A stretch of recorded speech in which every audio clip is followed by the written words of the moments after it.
My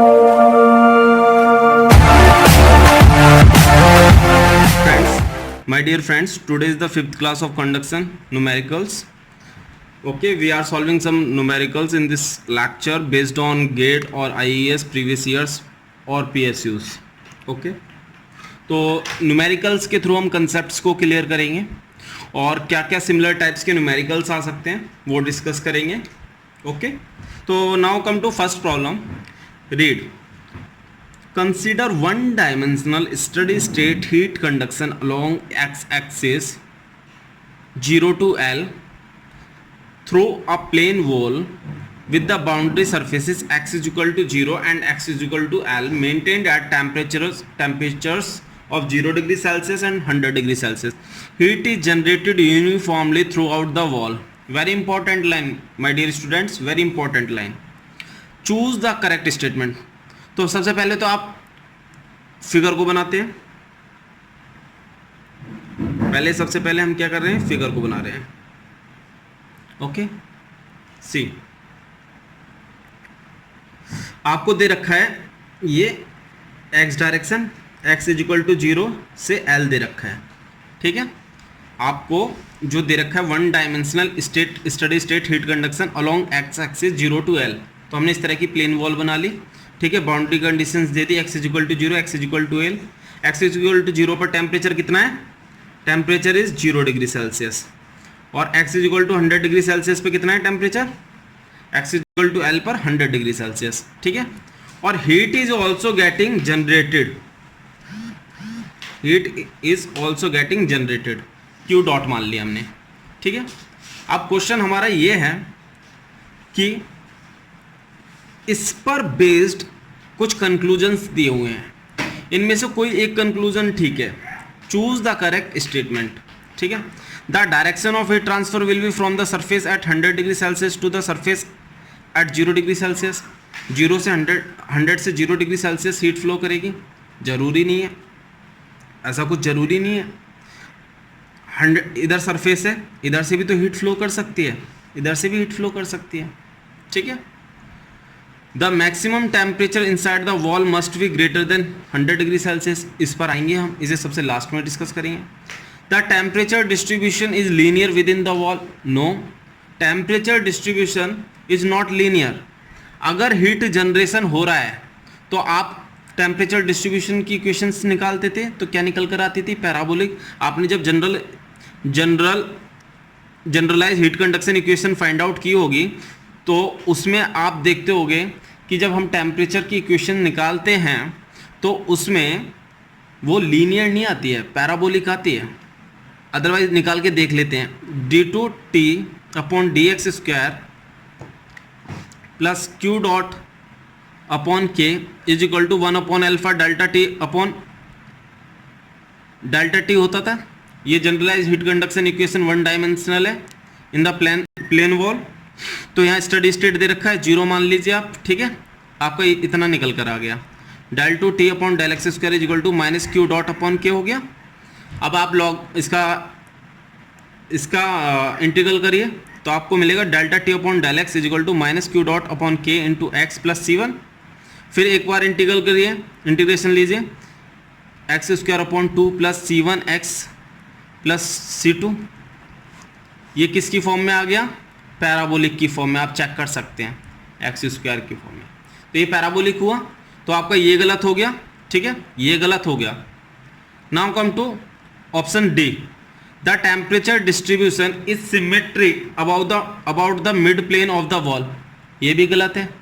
ये condition कब होती थी, ये प्लेन वॉल दे रखी है आपकी, सपोज इसकी लेंथ L है, सपोज इसकी थिकनेस L है. ठीक है, ये थिकनेस L है. जब आपका सरफेस टेम्परेचर सेम होगा, जब सरफेस टेम्परेचर सेम होगा तब टेम्परेचर सेंटर पर मैक्सिमम होता था. आपने थ्योरी में पढ़ा होगा. ये स्टैंडर्ड फॉर्मेट है, स्टैंडर्ड फॉर्म है. तो आपको ये हमेशा याद रखना है कि जब सरफेस पे टेम्परेचर सेम है तो टेम्परेचर सेंटर पर मैक्सिमम होगा. जब सेंटर पे मैक्सिमम होगा तो कर्व सिमेट्रिक होगा. ठीक है, अब दूसरा कंसेप्ट ये है कि जब टेम्परेचर हीट जनरेशन भी हो रहा है यहाँ पर, ठीक है। इसे भी बना लेते हैं, सपोज इसकी थिकनेस L है, एक जगह मेरा टेम्परेचर T1 है और एक जगह मेरा T2 है, ठीक है। T1 is not equal to T2 और इसमें हीट जनरेशन इसमें भी हो रहा है, ठीक है, हीट जनरेशन इसमें भी हो रहा है। तो my dear friends, maximum temperature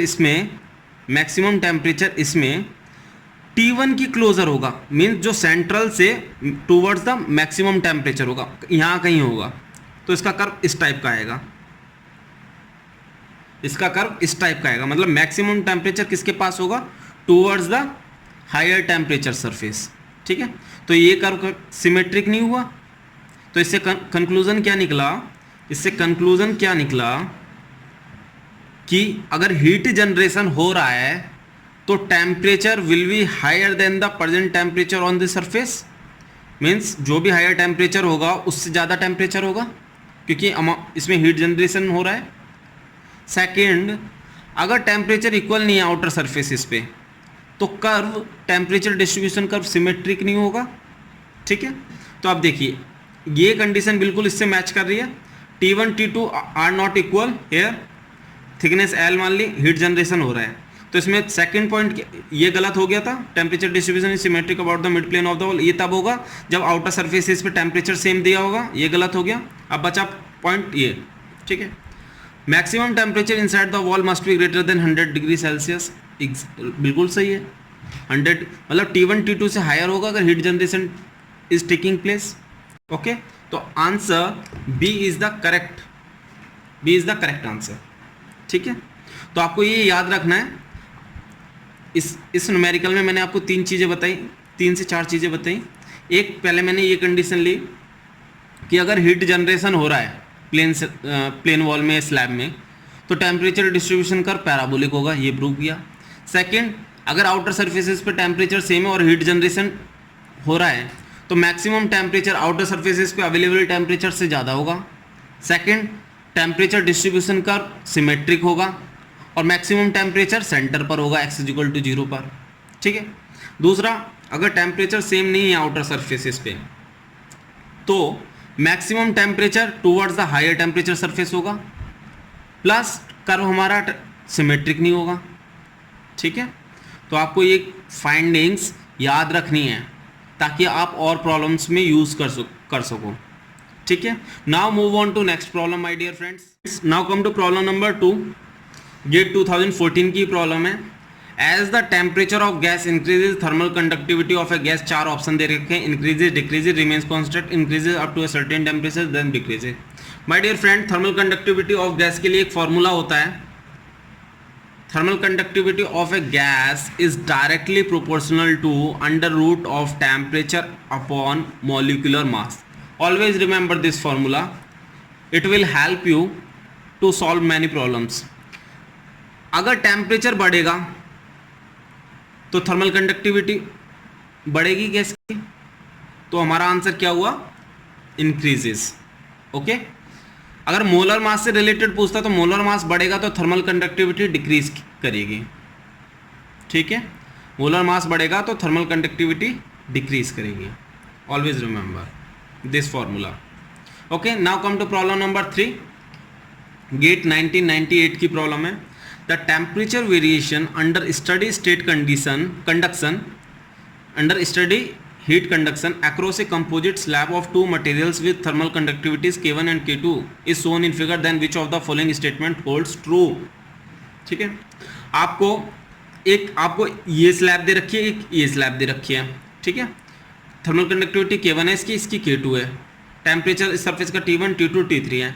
आपको ग्राफ से पता चल रहा है कि किसका टेम्परेचर ग्रेडियंट ज़्यादा है, इससे मुझे ग्राफ से पता चल रहा है, ये फर्स्ट है मेरा पार्ट, ये सेकेंड है, कि टेम्परेचर ग्रेडियंट dt/dx, अगर आपने ये डायरेक्शन x कंसीडर कर लिया, dt/dx is of first is lesser than dt/dx of second. It's true, can I write it? Thermal temperature gradient of second is higher than first, more steep दिख रहा है आपको, ज़्यादा स्टीप है, ठीक है। तो आपको टेम्परेचर ग्रेडियंट सेकंड की ज़्यादा है, और आपको पता है कि thermal conductivity is inversely proportional to temperature gradient dt upon dx। तो इससे क्या निकल कर आया, k first is more than k second. Okay, तो यहां से क्या हो गया, k1 is greater than k2, k1 is greater than k2. Okay, now move on to next problem my dear friends. Now come to problem number 5th, GATE 2007 में पूछी जा चुकी है ये problem. Consider steady one dimensional heat flow in a plate of 20 mm thickness, okay, with a uniform heat generation of 80 megawatt per meter cube. The left and right faces are kept at constant temperature of 160 degrees Celsius and 120 degrees Celsius. The plate has a constant thermal conductivity of 200 watt per meter Kelvin. The location of maximum temperature within the plate from the left face is. So my dear friends, first we draw a figure. Suppose this is a plate. Okay, this is a plate of thickness 20 mm. Okay, with a uniform heat generation rate हमें दे रखा है, uniform heat generation q dot से denote करते हैं 80 megawatt per metre cube, which can be written as 80 multiplied by 10 to the power 6 watt per meter cube. The left and right faces are kept at constant temperature of 160. Left, this is left and this is right. Okay, तो ये हो गया आपका 160 और ये आपका 120 degree Celsius respectively. Plate has a constant thermal conductivity of 200 watt per metre kelvin, 200 watt per metre kelvin thermal conductivity दे रखी है. My dear friend, take this direction as x, this is x is equal to 0 and this is x is equal to 0.02 metre. लिख सकते हैं 20 mm को मैं metre में लिख सकता हूँ 0.02 मीटर, राइट. नाउ इस क्वेश्चन में आपको थर्मल कंडक्ट, इसमें हीट जनरेशन की बात हो रही है, study one dimensional heat flow की बात हो रही है. तो my dear friends, first we write generalize heat conduction equation, del two T upon del x square plus q dot upon k is equal to 1 upon alpha delta T upon delta T. My dear friend, this equation is applicable only in the case of uniform thermal constant thermal conductivity. Constant thermal conductivity के case में applicable है. My dear friend, see we have given steady. Okay, steady means delta T upon delta T is equal to 0, ये हमें दिया हुआ है. Study means तो ये हो गया 0, तो ये डेल पार्शियल से क्या हो गया मेरा ordinary D two T upon D x square. Q dot upon q को मैं लेफ्ट हैंड साइड लिया है, राइट हैंड साइड लिया है. Okay, now integrate d T upon D x minus q dot upon k into x plus c one. Am I right? T is equal to minus q dot upon k into x square upon 2 plus c one x plus c two. Okay, तो आपको temperature distribution की equation मिल गई. Temperature मतलब आपको अगर x distance दी और constant की वैल्यू पता है, you can find temperature anywhere within the plane wall. Okay, now see we have to first find the constant, value of constants. कैसे फाइंड करेंगे? हमें बाउंड्री कंडीशन पता है, at x is equal to 0 t is 160 degree. Okay, so I can write 160 here, x 0 रखूँ, ये term 0, ये term भी 0. I got C2 is equal to 160. Okay, now another boundary condition use करता हूँ मैं. At x is equal to 0.02 I will get here t is equal to x is equal to 0.02 पर हमें temperature इतना 120. Now put on 120 minus q dot की value कितनी है 80 into 10 to the power 6. Please write values very carefully. एक गलती आपके solution को गड़बड़ कर सकती है. 0.02 square upon 2 plus C1 is not known, x 0.02, C2 here is 160. Okay, calculation को इसे सॉल्व करते हैं. गेट की प्रॉब्लम में आपको कैलकुलेटर अलाउ करेंगे, तो मैं कैलकुलेटर यूज़ कर रहा हूँ और C1 की वैल्यू फाइंड कर रहा हूँ. आप भी कर सकते हैं पैरेलली मेरे साथ. 80 into 10 to the power 6 divided by 200 divided by 2 into 0.02 square -1 plus 160 80 minus 120 minus 80, I will get 40 upon 0.02. C1 will be equal to 40 divided by 0.02. You will get 2000. Value of C1 is 2000. So we got the value of both constants C1 and C2. See what I got. Temperature distribution equation, T is equal to minus Q dot upon K into x square upon 2 plus 2000. X here is x and C2 here is 160. This is my final temperature distribution equation. Okay, आप सोच रहे होगे कि इसका क्या करूं मैं. आपसे बोला गया है कि मैक्सिमम टेम्परेचर कहां पर है, location of maximum temperature. My dear friend, maximum temperature के लिए क्या होना चाहिए? फॉर मैक्सिमम टेम्परेचर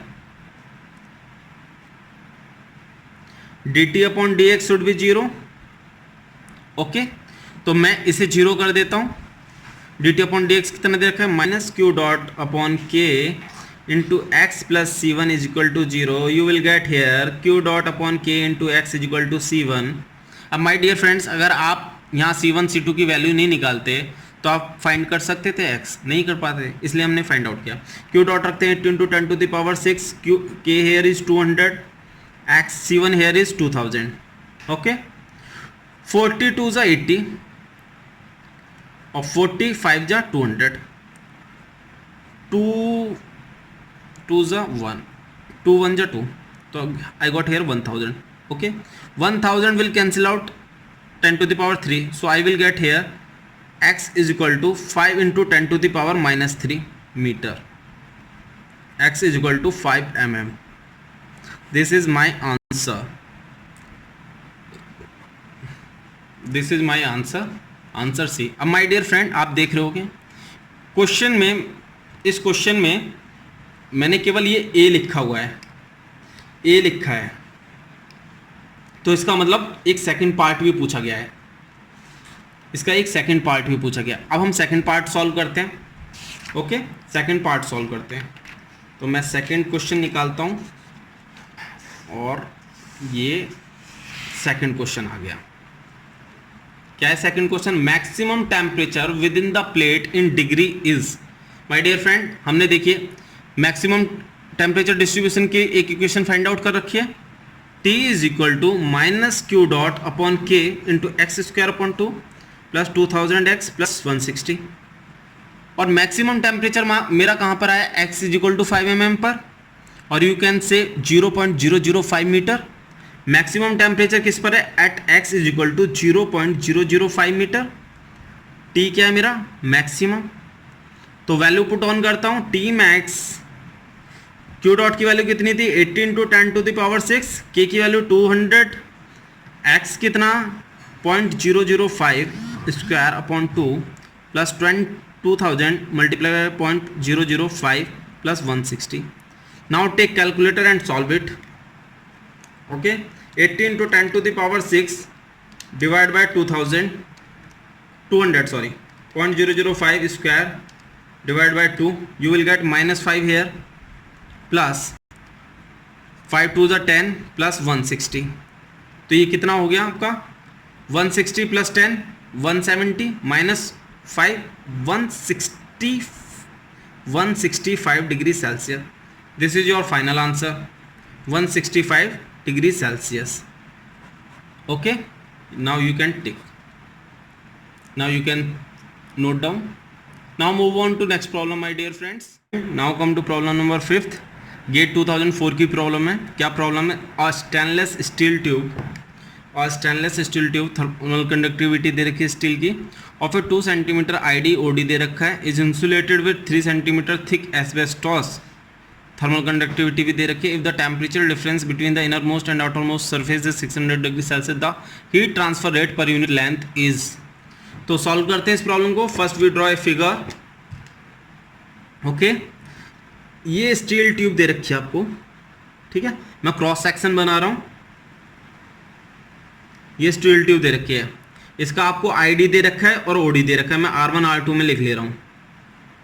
ओके, ये मेरी स्टील ट्यूब है, मैं इसे एस से रिप्रेजेंट कर रहा हूँ, ठीक है, ओके। और इसके ऊपर एक एस्बेस्टोस की 3 सेंटीमीटर थिक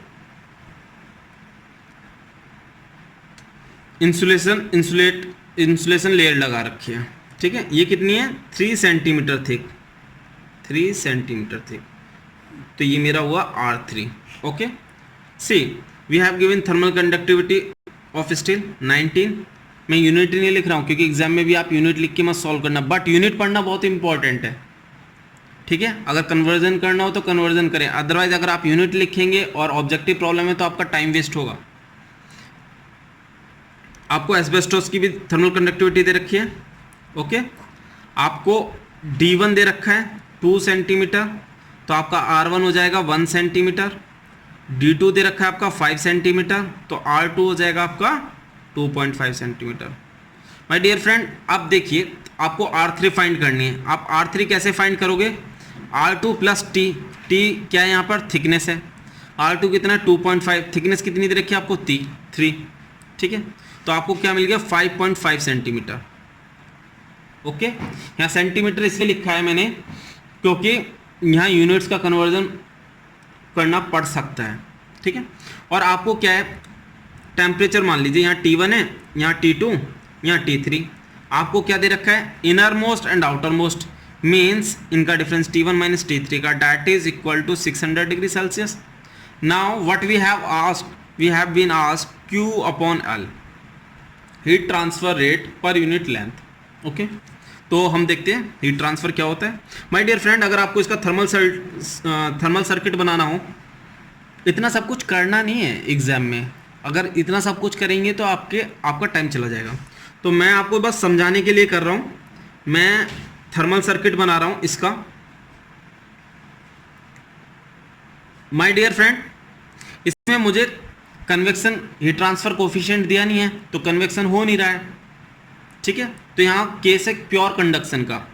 तो एक रेजिस्टेंस इस लेयर के लिए हो गया, इस सिलेंडर सरफेस इस सिलेंडर के लिए हो गया, सॉरी ट्यूब के लिए हो गया, स्टील ट्यूब के लिए। एक ये एस्बेस्टस इंसुलेशन के लिए हो गया, ठीक है। ये मेरा RS स्टील के लिए और ये मेरा एस्बेस्टस के लिए। ये T1 है, ये T2 है इंटरफेस, ये T3 है, ओके। तो ये क्या है? सीरीज में है रेजिस्टेंस, तो सीरीज में क्या होता है? ऐड हो जाते हैं। तो मैं लिखता हूँ heat transfer rate delta T upon thermal resistance, आपने पढ़ा ही है, मैं काफ़ी न्यूमेरिकल्स में यूज़ कर चुका हूँ इस फॉर्मूले को। Delta T difference between higher and lower temperature, या you can say inner most and outer most.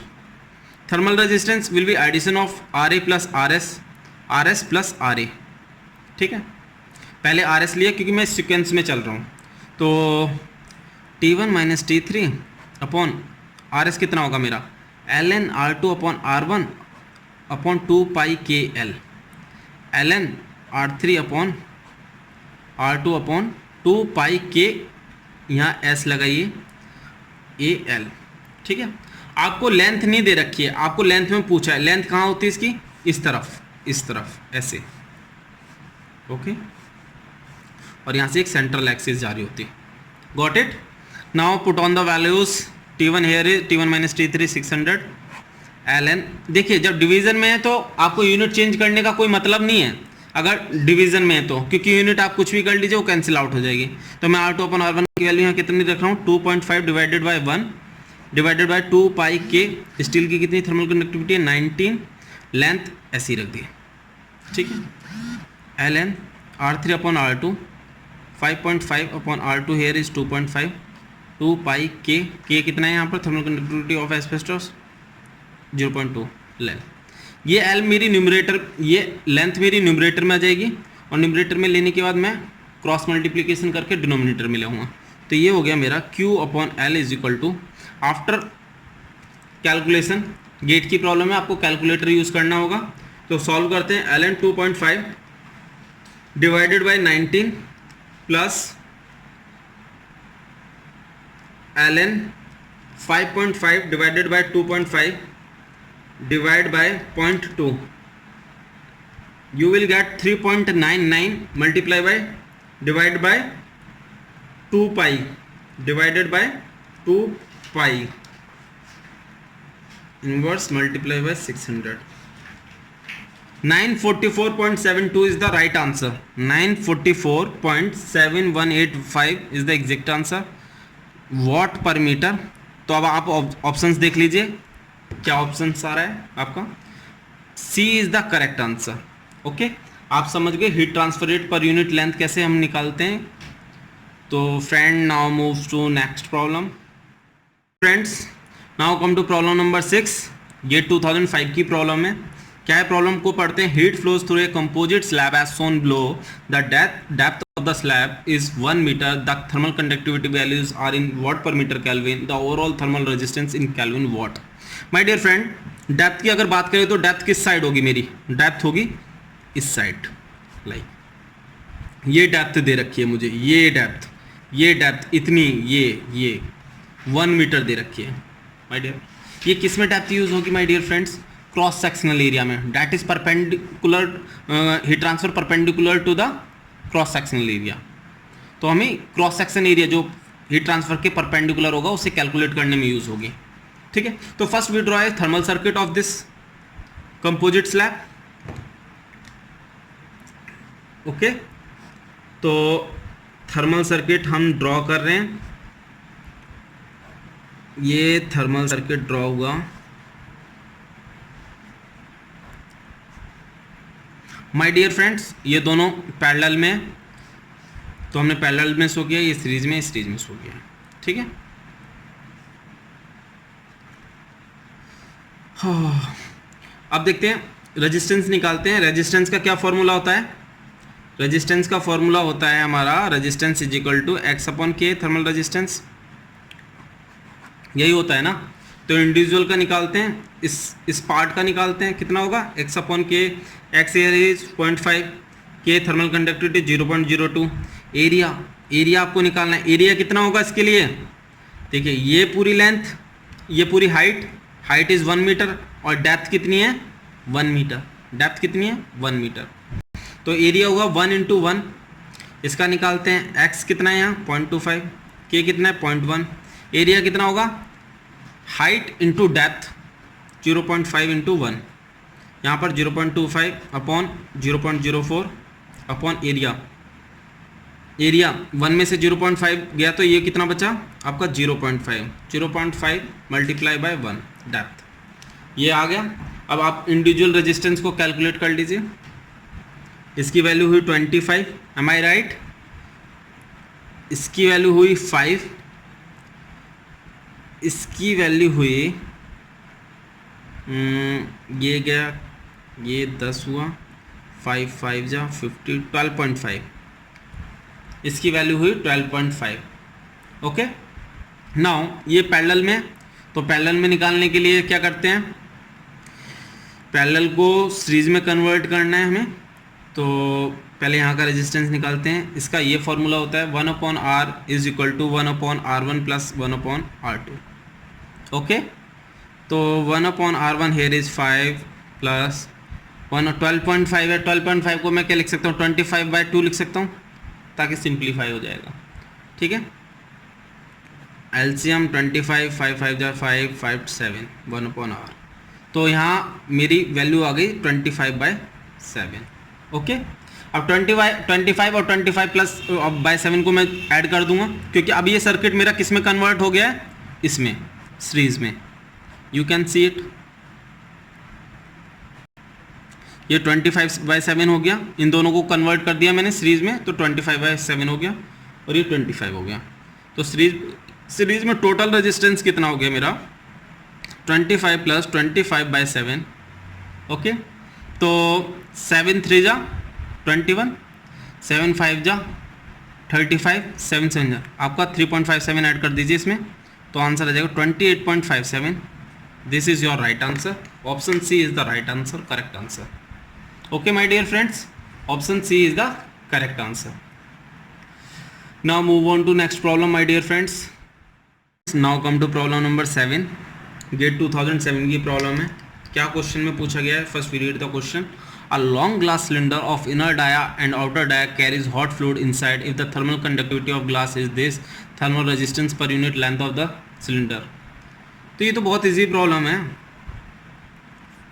लेकिन गेट में आई है, ठीक है। और सबसे बड़ी बात, ये 2 मार्क्स में क्वेश्चन आया हुआ है। आपने 1 मार्क्स वाली प्रॉब्लम देखी, कितनी बड़ी बड़ी प्रॉब्लम्स थी प्रीवियस क्लास में। तो माय डियर फ्रेंड्स, आपको ये मान लीजिए, ये आपका ग्लास सिलेंडर है, ठीक है। R1 मान लिया, यानी इसे R2 मान लिया, ठीक है। तो यहाँ हमें दे रखा है inner dia 0.03 metre, outer dia 0.05 metre. R1 हो गया आपका 0.03/2, R2 हो गया आपका 0.05/2। अब मैं डिवाइड नहीं कर रहा, अगर मुझे ज़रूरी लगा तब करूँगा, ठीक है। मुझे इसमें थर्मल रेजिस्टेंस पर unit length of the cylinder चाहिए। थर्मल रेजिस्टेंस क्या होता है? सिलेंडर का ln R2/R1/2πkL, ठीक है। अब आपको पता है R2/R1 डिवीज़न में है, तो ज़रूरी थोड़ी मैं इसे माइनस करूं। मैं अगर डायमीटर भी लिख दूंगा तब भी हो जाएगा।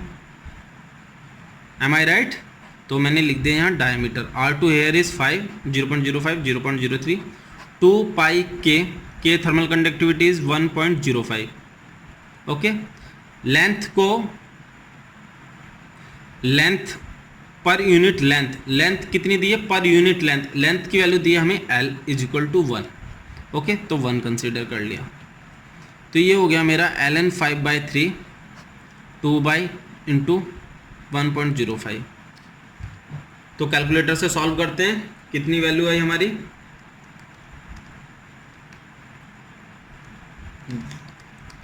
0.077 केल्विन पर वॉट, थर्मल रेजिस्टेंस केल्विन पर वॉट, ये हमारा आंसर आया। तो अब ऑप्शन को देखते हैं। Option B is the right answer, okay. Now move on to next problem my dear friends.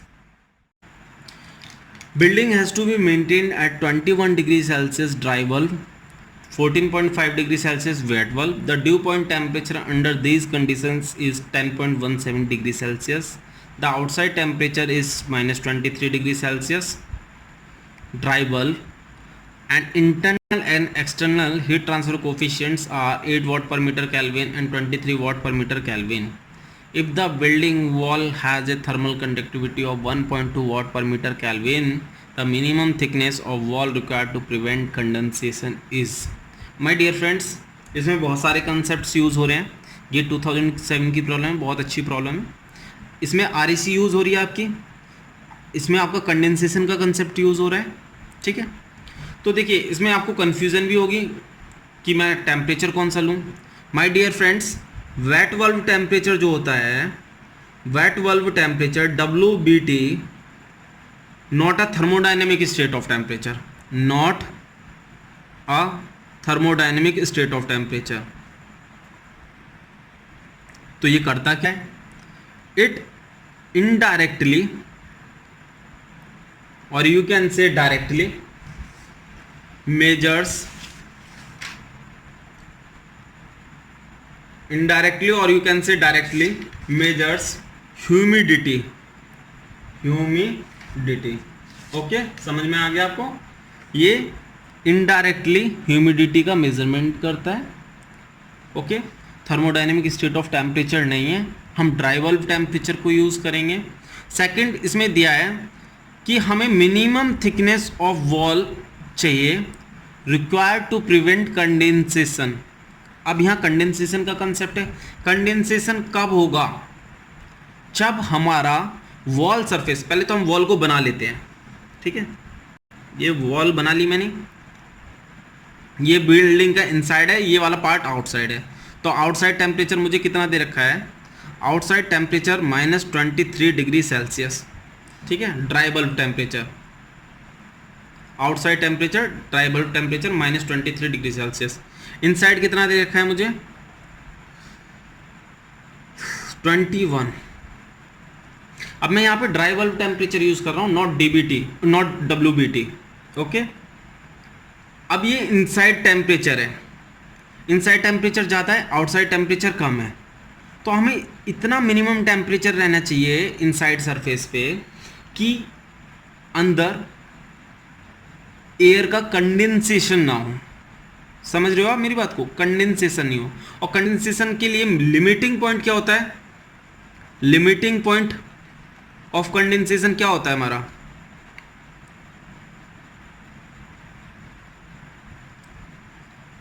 Due point temperature. Means हमारा सरफेस का टेम्परेचर ड्यू पॉइंट टेम्परेचर से नीचे नहीं जाना चाहिए।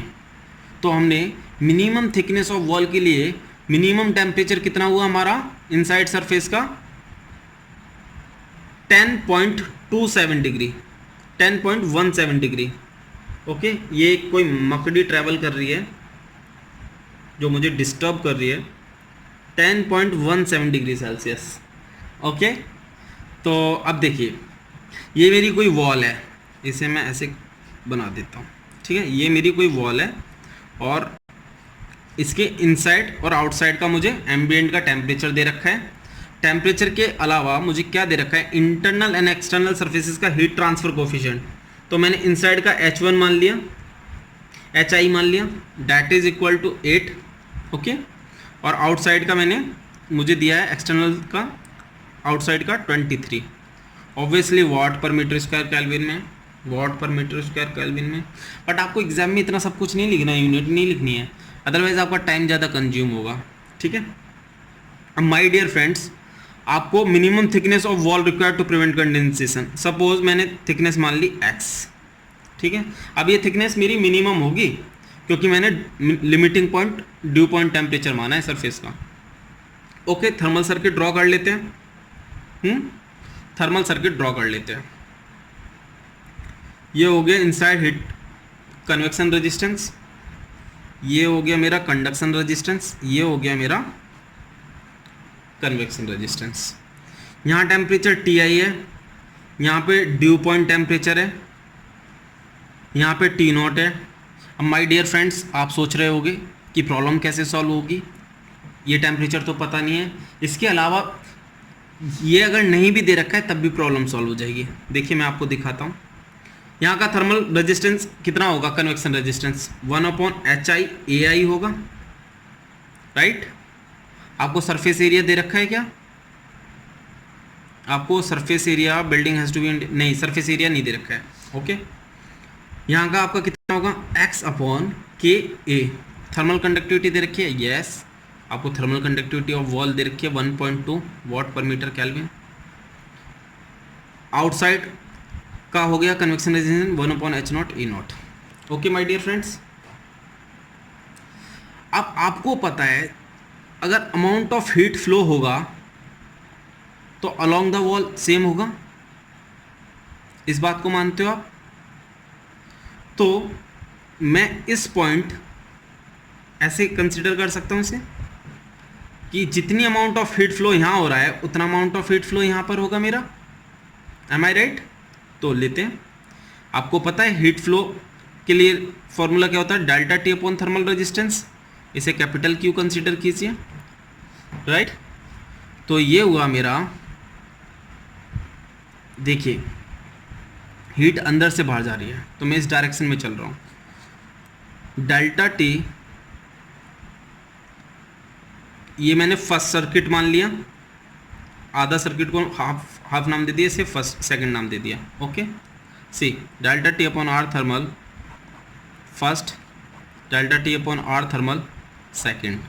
ओके, डेल्टा T देखते हैं यहाँ, Ti minus TdP, thermal resistance 1/HI AI। Delta T here is TdP minus T0 upon x/KA plus 1/H0 A0।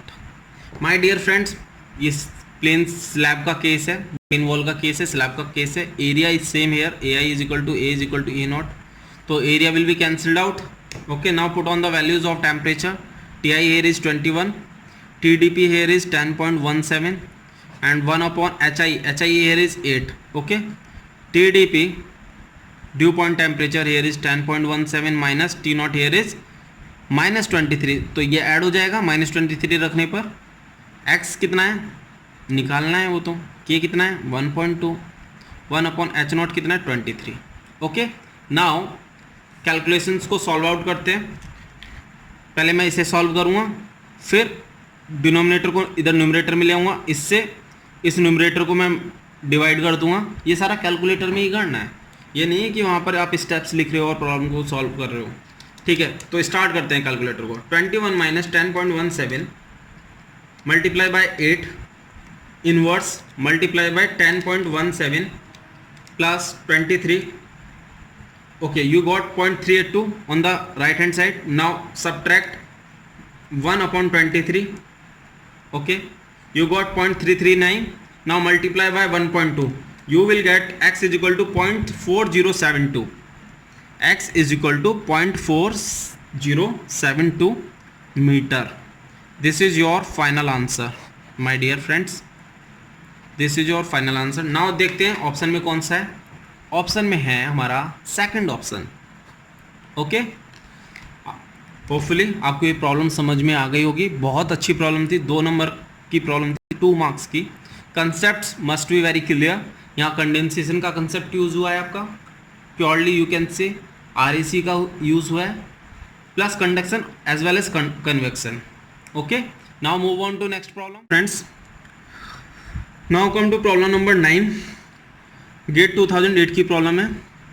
First read the question. For the 3 dimensional object shown in the figure below 5 faces are insulated. The 6th face PQRS। अगर question में आपको R नहीं भी दिया हो तो आप मान लेना कि 3 डायमेंशनल फिगर में R इस साइड होगा, इसलिए हमें दिख नहीं रहा है। ठीक है, विच इज नॉट इंसुलेटेड। ऐसा नहीं है कि कोई चैलेंज कर दे इस क्वेश्चन को कि गेट में गलत क्वेश्चन दे दिया। विच इज नॉट इंसुलेटेड, ठीक है। ओनली 6 फेस PQRS इंसुलेटेड नहीं है, बाकी सारे फेसेस इंसुलेटेड है। Interacts thermally with the ambient. Only PQRS interacts with the ambient with convective heat transfer coefficient हमें दे रखा है H is equal to 10 watt per metre square kelvin.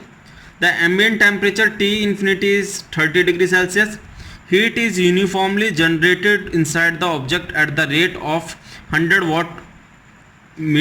Watt per metre cube, ये दे रखा है। Assuming the phase PQRS to be at uniform temperature, its steady state temperature is। Uniform temperature means temperature is not changing with the time. Temperature is not a function of time.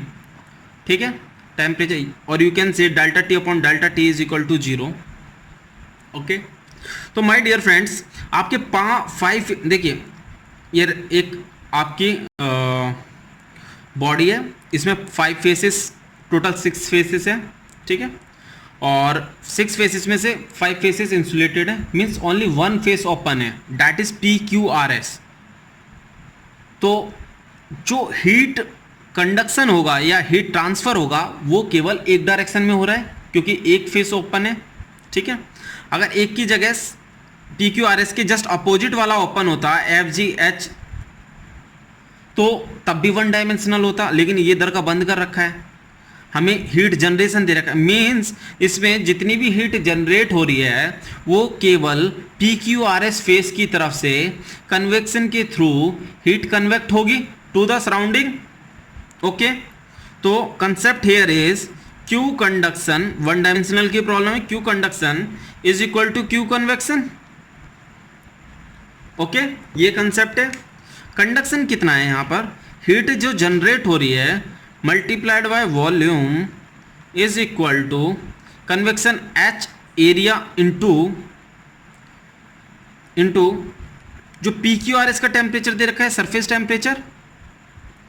Temperature minus ambient temperature. Okay my dear friends, आपको देखिए heat generation दे रखा है कितना, 100 watt per metre cube. Volume कितना है इस body का, 2 multiply by 1 by 1.5 LBH। Volume is equal to L into B into H, तो ये हो गया 2 into 1 into 1.5। Heat transfer coefficient कितना दिया है आपको, 10। एरिया कौन सा यूज करेंगे my dear friend, PQRS exposed area use करेंगे, that is equal to 2 into 1.5, 2 into 1.5। Surface temperature आपको कितना दे रखा है, you have to find it, T infinity 30। Okay, now solve it. 1.5 से 1.5 कैंसिल, 2 से 2 cancel, 10 you got TS is equal to 10 plus 30 that is equal to 40 degree Celsius. Easy problem थी ना, but concept must be very clear. तो आपका option हुआ, answer हुआ आपका D. Okay, now friend move on to next problem. Now come to problem number 10, GATE 2009 की problem है। First we read the problem. Consider the steady state heat conduction across the thickness in a plane composite wall as shown in figure expose to convection condition on both side. Means ये problem conduction और convection combination की है। आपको heat transfer coefficients दे रखे हैं, outer ambient temperature दे रखा है, थर्मल कंडक्टिविटीज दे रखी हैं, दोनों की थिकनेस दे रखी है। Assuming negligible contact resistance means there is perfect contact here, there is no temperature drop, there is no contact resistance here, okay, between 1 and 2.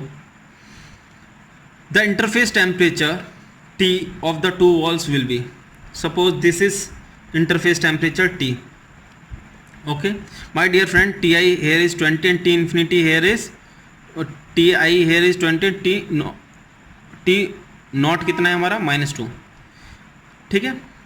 Means maximum temperature is here, फिर minimum temperature यहाँ पर है, फिर यहाँ पर है, इस तरह, ठीक है। और बाकी का कोई टेम्परेचर दिया भी नहीं है, मे बी यहाँ पर ज़्यादा टेम्परेचर हो, बट कुछ कह नहीं सकते जब तक कि हमें प्रॉब्लम में क्लियर नहीं हो, और ज़रूरत ही नहीं है ज़्यादा सोचने की, ठीक है। First we draw a thermal circuit my dear friend. इसमें कितने रजिस्टेंस आएंगे सोचिए, 4 रजिस्टेंस आएंगे, 1 2 3 4, 2 कन्वेक्शन 2 कंडक्शन रेजिस्टेंस। चीज़ बहुत, कंसेप्ट बहुत क्लियर होना चाहिए आपका, रटना नहीं है कुछ भी, ओके। क्योंकि गेट ES ये एग्जाम्स कंसेप्ट वाले एग्जाम्स हैं, इसरो, बार्क, DRDO, ठीक है। तो आपके 4 रेजिस्टेंस हो गए, 2 कन्वेक्शन के हो गए, 2 कंडक्शन के हो गए। टेम्परेचर यहाँ T इन्फिनिटी आई है, यहाँ पता नहीं है, यहाँ TA है, यहाँ T इन्फिनिटी नॉट है, ओके। रेजिस्टेंस देखते हैं 1/HIA, L1/K1A, L2/K2A, area is constant, H0A, okay.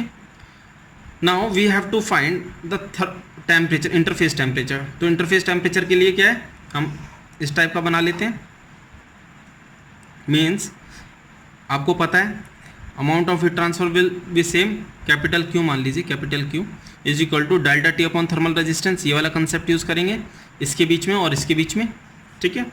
तो डेल्टा T यहाँ क्या हुआ, T infinity I minus T upon thermal resistance 1/HIA plus L1/K1A is equal to T minus T infinity not L2/K2A plus 1/H0A, okay. ये हो गया आपका। Now T infinity आई की value पता है 20, T की वैल्यू कितनी है नहीं पता, फाइंड आउट करनी है। 1 ये तो कैंसिल हो जाएगा डिनोमिनेटर में। HI कितना है 20, L1 कितना है 0.3, K1 कितना है 20। वैल्यूज़ गलत नहीं कर देनी है रखते वक्त, -2 + 2 हो गया। L2 कितना है 0.15, K2 कितना है 50, H0 कितना है आपका 50, okay my dear friends. GATE की प्रॉब्लम में कैलकुलेटर यूज़ कीजिए आप, कैलकुलेटर, ज़्यादा टाइम वेस्ट नहीं करने का है माय डियर फ्रेंड्स। इसे मैं न्यूमरेटर में इधर ले आऊँगा और डिनोमिनेटर से डिवाइड करके देखता हूँ कितना निकल के आ रहा है।